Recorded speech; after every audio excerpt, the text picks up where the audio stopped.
दोस्तों अपनी यूपीएससी की प्रिपरेशन में ना यूपीएससी से आपके विश्व का इतिहास मतलब कि वर्ल्ड हिस्ट्री से बहुत इंपॉर्टेंट क्वेश्चन पूछे जाते हैं आपके जीएस पेपर 1 के मेंस एग्जाम में। इसीलिए यूपीएससी में इसको पढ़ना बहुत जरूरी है। आज जो है पूरा डिस्कस करेंगे कि कौन इंपॉर्टेंट है, किसको छोड़ना है, कैसे उसकी तैयारी करनी है, बुक्स के बारे में भी लास्ट में बताएंगे। तो वीडियो को पूरा शुरू से देखना और इसमें हम जो है टॉपिक करेंगे। आप देखिए यहाँ पर आधुनिक, यहाँ पर टॉपिक में बता दे रहा हूँ, जैसे आधुनिक युग की शुरुआत को पढ़ेंगे, फ्रांस की क्रांति को देखेंगे क्या पढ़ना है, यूरोप में राष्ट्रवाद, उपनिवेश और साम्राज्यवाद हो गया, संयुक्त राज्य अमेरिका का उदय हो गया, प्रथम विश्व युद्ध हो गया।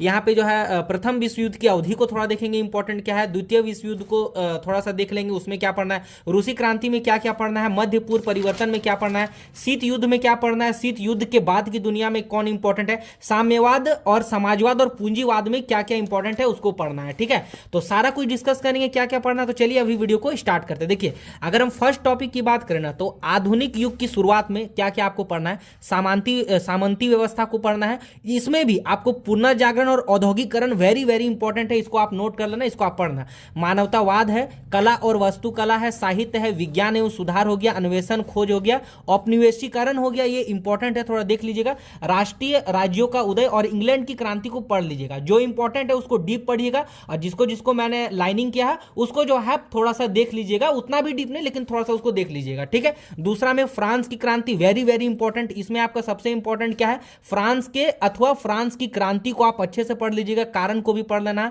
नेपोलियन के अधीन फ्रांस हो गया, क्रांति का प्रभाव और क्रांति का महत्व थोड़ा सा देख लीजिएगा, बाकी फ्रांस की क्रांति इसमें इंपॉर्टेंट है। चलिए आते हैं यूरोप में राष्ट्रवाद, तो इसमें क्या क्या पढ़ना है, जैसे राष्ट्रीय राज्य और व्यवस्था को थोड़ा उदय को इसका देख लेना है। इटली का एकीकरण और जर्मनी का एकीकरण बहुत इंपॉर्टेंट है, ये मुसोलिनी के टाइम में हुआ था और ये जो है हिटलर के टाइम में हुआ था, इसको दोनों को पढ़िएगा, मेंस में पूछने की संभावना इसकी बढ़ जाती है। ठीक है, इंपॉर्टेंट है, देख लीजिएगा। उपनिवेशवाद और साम्राज्यवाद को वर्ल्ड हिस्ट्री में थोड़ा सा देखना है, इंपॉर्टेंट है। उपनिवेशवाद तो आपको पढ़ना ही पढ़ना है, उसमें भी आपको साम्राज्य का उदय देख लीजिएगा।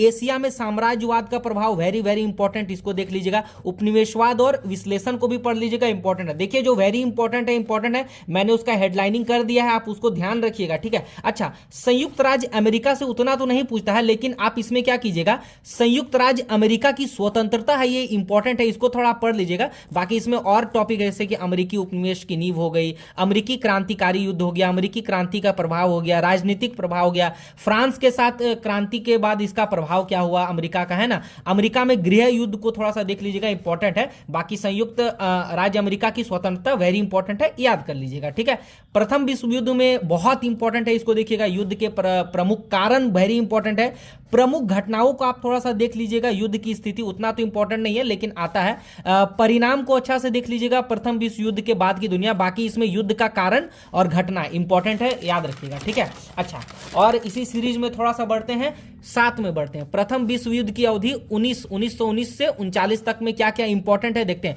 महामंदी इसमें देख लीजिएगा, महामंदी एक आर्थिक परिपेक्ष को थोड़ा लीजिए, इसमें वेरी वेरी इंपॉर्टेंट ये दो है। इटली में फांसीवाद का उदय इंपॉर्टेंट है, ध्यान रखिएगा। जर्मनी में नाजीवाद, इसको भी पढ़ लीजिएगा, ये दोनों इंपॉर्टेंट है। आप ये मंदी इसको पढ़ो नहीं पढ़ो, लेकिन ये दोनों को अच्छा से पढ़ना है, इंपॉर्टेंट मैं हमेशा बता रहा हूं। अच्छा, द्वितीय विश्व युद्ध में क्या इंपॉर्टेंट है, ये इंपॉर्टेंट तो अपने आप में है ही, जैसे कि इसकी नींव हो गया, युद्ध के दौरान क्या घटना घटी, युद्ध के बाद क्या हुआ, विश्लेषण को आप पढ़ लीजिएगा ना, तो आई थिंक ये आपको कवर हो जाए। बाकी उपनिवेश के लिए आजादी का चरण, उपनिवेशों की आजादी का चरण इंपॉर्टेंट है, देख लीजिएगा विश्लेषण और इसको। ठीक है, अच्छा, रूसी क्रांति बहुत इंपॉर्टेंट है, अच्छे से इसको पढ़िएगा। जैसे इसमें लेनिन के उपरांत रूस क्या था, या लेनिन ने क्या क्या उपाय लगाए अपने देश में, है ना। अच्छा, क्रांति से पूर्व रूस की प्रमुख घटना, कारण हो गया, क्रांति का मार्ग, और क्रांति के बाद क्या हुआ, थोड़ा सा रूसी क्रांति में आप थोड़ा सा देख लीजिएगा। ठीक है, मध्य पूर्व एशिया में इजराइल बहुत इंपॉर्टेंट है, क्योंकि देखो अभी आईआर के लिए इंपॉर्टेंट हो जाता है, क्योंकि अभी संभावना देखो, अभी जैसे इजराइल में जैसी घटना घटी है ना, तो हो सकता है इजराइल से रिलेटेड क्वेश्चन पूछ दे आपके मेंस में, तो इसको आप अच्छे से पढ़ लीजिएगा। लाल सागर, भूमध्य सागर, सबको अच्छे से इसमें पढ़ दीजिएगा। अरब राष्ट्रवाद भी कभी कभी पूछता है, लोकतांत्रिक सुधार अरब में ये भी पूछ देता है। अच्छा 11 में देखते हैं शीत युद्ध हो गया, कारण हो गया शीत युद्ध परिप्रेक्ष्य, ये इतना इंपॉर्टेंट नहीं है लेकिन थोड़ा सा आप इसको देख लीजिएगा। मिसाइल संकट हो गया 1953 के परिप्रेक्ष्य हो गया, थोड़ा सा देख लीजिएगा इंपॉर्टेंट। शीत युद्ध के बाद की दुनिया थोड़ा सा देख लीजिएगा। 1991 से वैश्विक मुद्दे हो गया। यूरोप का एकीकरण इंपॉर्टेंट है, श्रेणी में रखते हैं, देख लीजिएगा। एकीकरण का घटनाक्रम थोड़ा देख लीजिएगा, इंपॉर्टेंट है। चीन का उदय, ये वेरी वेरी इंपॉर्टेंट है, इसको आप थोड़ा सा अच्छे से पढ़ लीजिएगा, पूछा जाता है। और इस टॉपिक में अगर सबसे इंपॉर्टेंट की बात करें ना दोस्तों, तो ये आपका है साम्यवाद, समाजवाद और पूंजीवाद। वेरी वेरी इंपॉर्टेंट है, इससे तो हर साल यूपीएससी एक ना दो क्वेश्चन पूछता ही है, ठीक है। तो पूंजीवाद को पढ़िएगा, अवधारणा और उसके उदाहरण को आप थोड़ा देख लीजिएगा। साम्यवाद में भी अवधारणा और उदाहरण को देख लीजिएगा। वैश्विक युग में पूंजीवाद की प्रासंगिकता को थोड़ा सा देख लीजिएगा। समाजवाद वेरी वेरी इंपॉर्टेंट, आप इसको देख लीजिएगा, मेंस में जो है पूछे जाते हैं। अच्छा फर्स्ट में मैंने एक चीज डिस्कस किया था, कहां गया, यहां पर, हाँ, पुनर्जागरण और औद्योगिकरण भी बहुत इंपॉर्टेंट है, औद्योगिकरण देख लीजिएगा। और लास्ट में इसकी अगर हम बुक की बात करें ना, तो बुक में देखो क्या होता है, बुक में जो है आपका 9th की एनसीईआरटी भाग 1 पढ़ लीजिएगा, 10th की एनसीईआरटी भाग 2 पढ़ लीजिएगा, 11th की एनसीईआरटी आप पढ़ लीजिएगा, अर्जुन देव एडवांस बुक में है उसको पढ़ लीजिएगा, ठीक है। ये सब पढ़ लीजिएगा, इंपॉर्टेंट बुक है, बाकी इंपॉर्टेंट तो यही है, ठीक है।